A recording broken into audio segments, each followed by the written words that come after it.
정치권의 핵심 키워드로 대선 전국 짚어보는 시간입니다. 추은호 해설위원과 정리해 보겠습니다. 안녕하십니까? 안녕하세요. 안녕하세요. 네, 대선 전국 첫 번째 키워드 어떤 내용인지 확인해 보겠습니다.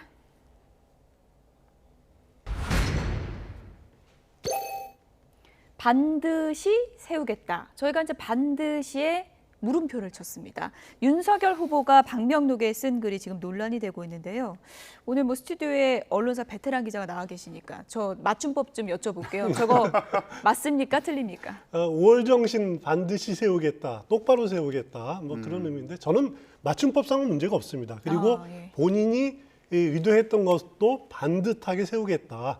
그런 의도가 담겨 있다라고 생각은 됩니다. 예. 그런데 이제 민주당이 처음에 제기한 것이 아니 한글도 모르냐, 맞춤법도 모르냐라고 처음에 문제를 제기했다가 그것이 그다지 설득력이 없으니까 그다음에 그러면 5월 정신이 뭐가 비뚤어져 있다는 것이냐, 예. 당신이 뭔데 반듯하게 세우겠다는 것이냐라고 지금 공세를 하고 있는데 어떻게 보면 굉장히 소모적이고 사실 국민들 짜증나게 하는 그런 논란이 아닐 수 없습니다. 네, 지금 저희가 그래픽으로도 오가는 워딩을 좀 정리를 해봤는데 진중권 전 교수는 이거 생트집이다, 이른바 후져서 못 봐주겠다 이렇게 얘기를 했고 이재명 후보는 차라리 이게 표기 실수이기를 바란다라면서 강력하게 그렇습니다. 비판을 했어요. 그냥 웬만하면 넘어갈 듯한 논쟁이었는데 어제 이재명 후보가 다시 불을 붙였습니다. 이재명 후보가 5월 정신이 반듯하게 그러면 서지 못한 것은 누구 잘못이냐? 군사 반란으로 집단 학살 자행한 반국가 세력인 민정당의 후예인 국민의힘 그리고 이에 동조한 언론의 탓이다. 예. 그렇기 때문에 윤석열 후보는 이런 과거를 먼저 사과해야 된다라고 이렇게 포문을 또 다시 열었어요. 그런데 이런 정치적 논쟁들이 어떻게 보면은 대변인들 사이에서는 어떻게 보면은 그런 그 논쟁을 벌일 수가 있습니다. 그리고 상대방을 공세를 할 수도 있다고 치는데 예. 적어도 후보 그리고 대표 정도 되면은 좀 너무 지나친 노이즈 마케팅은 안 하는 게 어떻겠느냐. 물론 지지층을 결집하고 상대방의 진정성을 공격하는 거지만은 좀 상대방을 존중하고 하는 좀 자세가 필요하지 않을까라는 개인적인 아쉬움은 있습니다. 네, 지금 이 반드시 논란이 커지니까 민주당 홍영표 의원 방명록까지 소환됐는데요.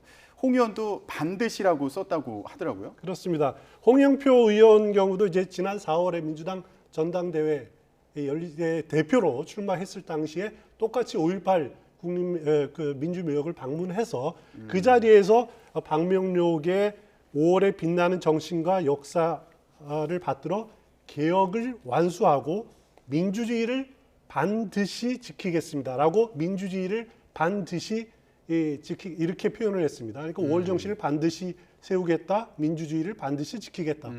같은 뜻이죠. 네네. 같은 의미죠.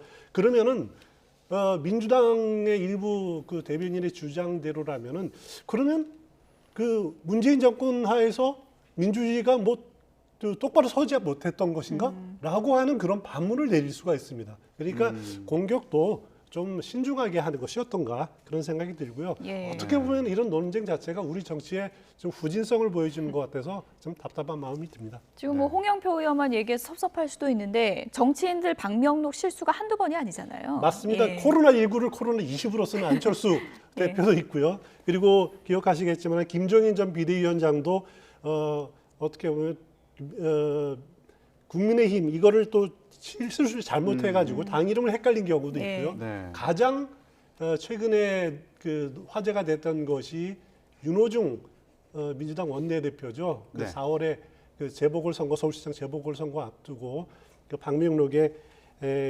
선열이시여 국민들이시여 피해자님이시여 진심으로 사과드립니다라고 이렇게 쓴 적이 있어요. 그런데 왜 피해자님한테 여기서 사과를 하는 말을 썼느냐. 이래서 이제 그 당시에 박원순 오거돈 전 서울시장의 피해자한테 사과한 거다.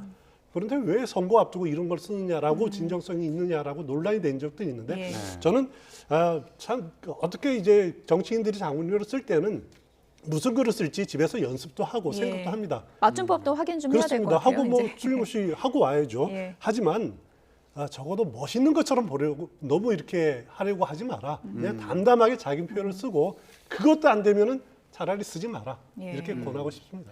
근데 또 한편으로는 방명록을 안 쓸 수도 없고 안 쓰면 또 안 그렇습니다. 쓰는 대로 논란이 되기도 할 것 같고요. 예. 그러니까 가장 기본적인 심경만 담는 것으로 쓰고 멋있는 척만 안 하면 됩니다. 논란이 될 요소들을 좀 미리 생각해 보는 것도 좋을 것 같습니다. 그렇습니다.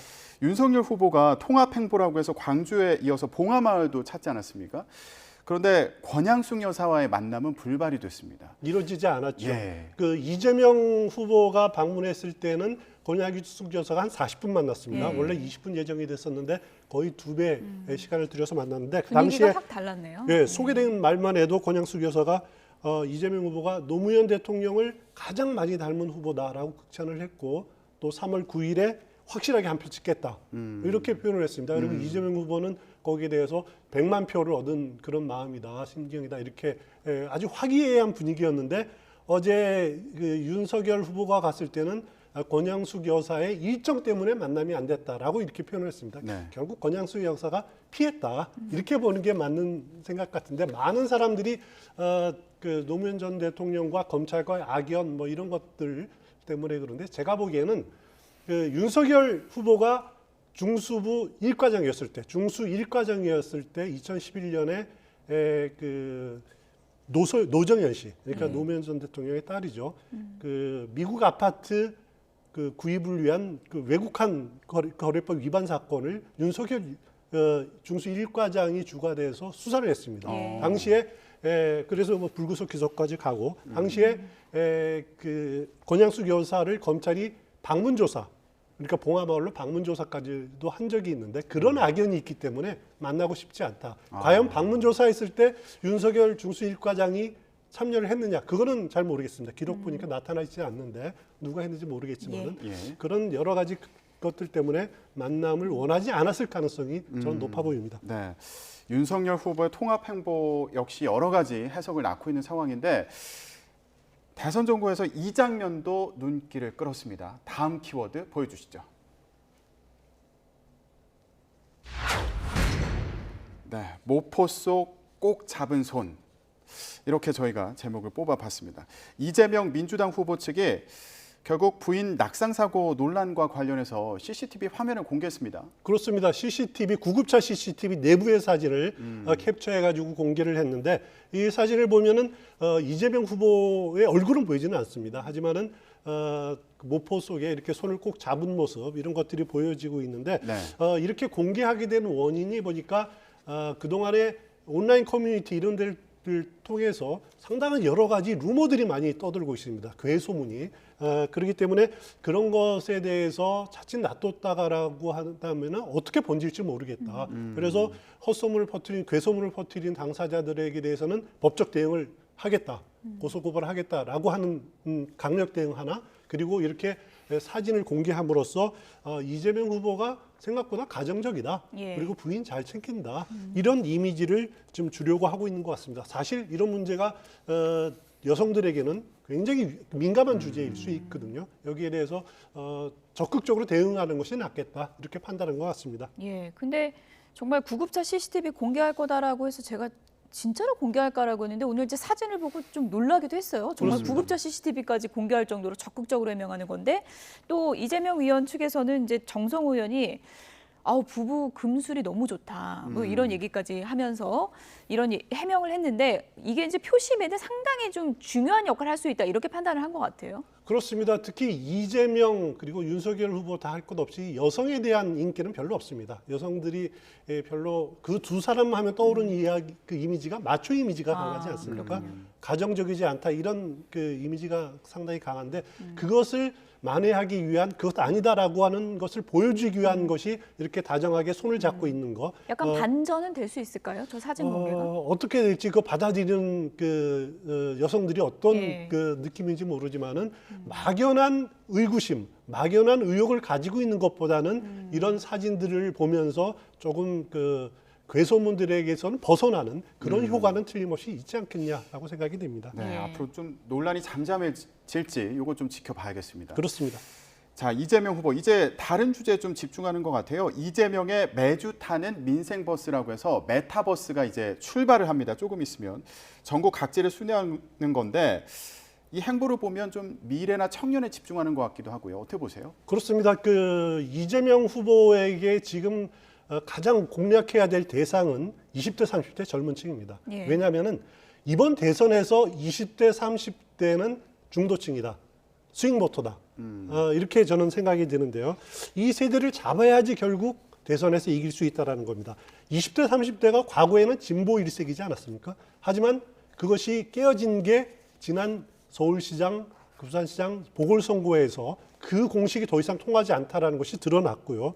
그럼 왜 그러냐? 뭐 부동산, 민심 이런 것도 있지만 결국 젊은 층들이 어떻게 보면은 분노를 이 정치권이 제대로 이렇게 그 충족시키지 못했다. 분노를 해소시키지 못했다라는 거죠. 그러니까 정치가 우리 정치가 또 우리 정부가 취업 문제, 부동산 문제 이런 문제들을 자기 생존의 가장 미래의 기본적인 그런 문제들을 해결해주지 못한다고 했다라는 분노가 지금 기본에 깔려 있는 거거든요.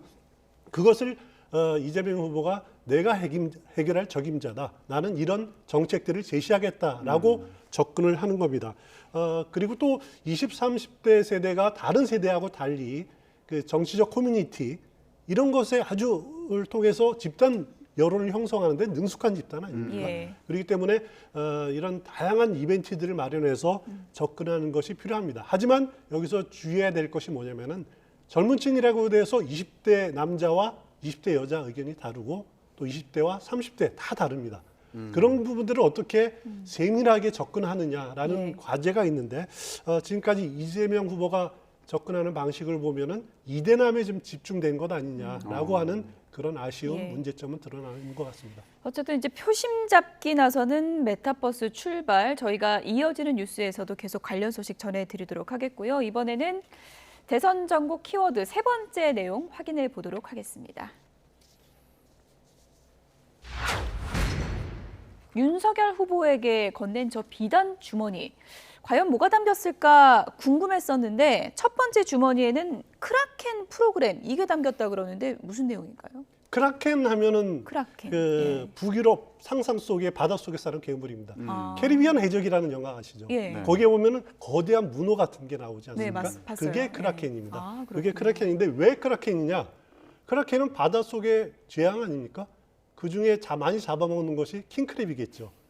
드루킹의 킹크랩을 대응할 그 프로그램으로 이런 크라켄 프로그램을 제시했다라는 겁니다. 결국 어떻게 보면 인터넷상의 온라인상의 댓글 조작 프로그램을 어떻게 대응해야 된다라고 하는 그런 프로그램들이 담겨 있는 거고요. 그래서 네. 실제로 이것을 가동을 이제 곧 한다라 그러는데 포털 사이트라든가 SNS 대상으로 작동해서 댓글 조작이 있는지 분석을 하고 그런 것을 의심되면은 선관위에 신고를 한다든가 예. 그런 프로그램들을 가동을 한다고 합니다. 예. 네. 저는 저 비단 주머니 영상 봤을 때 저 안에 실제로 뭐 넣어놨을까 궁금했었는데 이준석 대표가 저기는 그냥 신문지 넣어놨다. 그렇습니다. 예.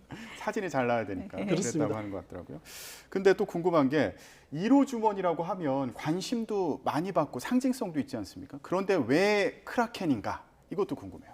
아무래도 젊은 층들이 앞서 말씀드렸습니다만은 디지털 커뮤니티 이런 것에서 활동을 하고 거기서 여론 형성하고 하는 데 익숙하기 때문에 그 온라인으로 일단 접근을 하겠다라는 것이 이준석 대표의 생각인 것 같아요. 이준석 대표는 이번 대선은 세대 대결이다. 그렇기 때문에 젊은 층들이 가장 정치적 의견을 형성할 수 있는 온라인을 무대로 한 그 감시 프로그램 그리고 거기에 어떻게 적극적으로 여론을 형성하는데 윤석열 후보에게 도움이 되는 그런 프로그램들을 1호 비단 주머니로 만든 것 같습니다. 네.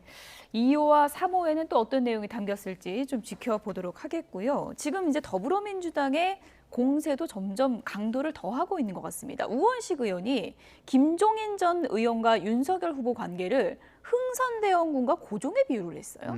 그렇습니다. 흥선대원군이 고종을 왕위에 앉히고 이렇게 10년간 섭정을 하지 않았습니까? 그 당시에 고종의 나이가 12살이었는데 만약에 이게 그 김종인 전 위원장에게 윤석열 후보 측이 정권을 주게 된다면 선대위에 정권을 주게 된다면은 12살짜리 고종처럼 허수아비가 될 것이다라고 하는 그런 그 주장들을 하는 거죠. 윤석열 입지는 뭐 꼭 그만큼 줄어들 것이다.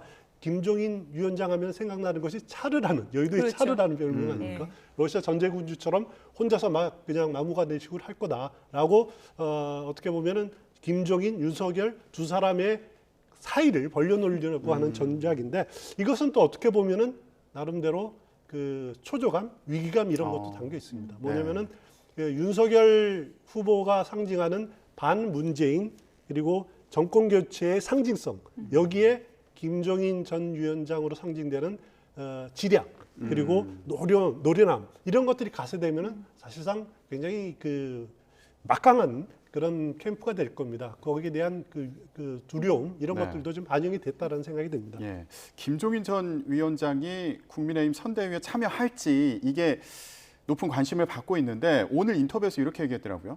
대통령 진짜 잘할 사람인가? 100% 확신이 없으면 선관위 안 한다. 그렇습니다. 예, 밀당하는 건가요? 밀당을 지금 굉장히 강하게 하고 있는 것 네. 같아요. 정권을 달라 그리고 또 누가 할 것이냐 이런 부분들을 김정인 위원장은 나름대로 이렇게 계속 보고 있는 것 같고요. 여기에 자신이 정말 막강한 권한, 그 좌지우지할 수 있는 권한이 주어지지 않는다면 완업으로 대무로 들어간다라면은 참여 안 하겠다 이런 생각을 갖고 있는 것이 아닌가라는 생각이 듭니다. 근데 이제 윤석열 후보 입장에서는 뭐 차르라고 하지만 본인도 이제 검찰총장도 했었고 나도 나름 그런 사람인데 전권을 달라고 하면 좀 곤란하지 않겠습니까? 그렇습니다. 윤석열 후보 측으로서는 기존 캠프에서 다른 사람들을 포함시켜서 좀 확대된 캠프. 그것은 결국 윤석열 중심으로 이렇게 꾸려나가겠다라고 하는 건데 그런데 그 부분에 좀 이제 의견 조정이 이루어지는 것 같아요. 그렇지만은 만약에 정권을 준다 그래도 사실 김종인 전 위원장이 혼자 마음대로 할 수 있는 건 아닙니다. 결국 그렇겠죠. 이거는 후보가 중심이 되는 그 선대위가 될 수밖에 없다라는 것은 인정을 하지만은 그래도 어느 정도의 그 김종인 위원장의 그 실권이 주어진다라면은 불필요한 요소들은 다 제거하겠다는 겁니다. 예. 그리고 실무적으로 위주로 짜여지지 이것을 보고 뭐 콩고물을 먹기 위해서 오는 사람들은 차단하겠다라는 것이 김종인 전 위원장의 생각인 것 같습니다. 그러면 선대위 구성하는데 급한 건 없습니까? 일단 다음 주 정도까지는 계속 시간을 좀 볼 것 같고요. 그리고 목표는 1차적인 목표는 20일 정도가 목표인 것 같습니다. 그 지금 뭐 서둘러서 할 필요는 없는 거니까요. 충분하게 먼저 논의가 되고 예. 그리고 사람들을 거르는 작업들이 먼저 선결돼야 될 것이 아닌가 그런 생각이 들고요. 여기서 이제 기존의 후보들 홍준표 의원 같은 경우는 참여를 안 하겠다라고 선언을 했기 때문에 그래도 설득하는 과정들은 필요할 예. 거고 유승민 그리고 원희룡. 원희룡 후보의 경우를 어떻게 참여시킬 건가 이 부분도 좀 창조적인 생각들이 필요하지 않을까 이렇게 생각이 됩니다. 예. 네. 어쨌든 밀당의 결론 어떻게 나올지 저희가 좀 기다려 보도록 하겠습니다. 추은호 해설위원이었습니다. 고맙습니다.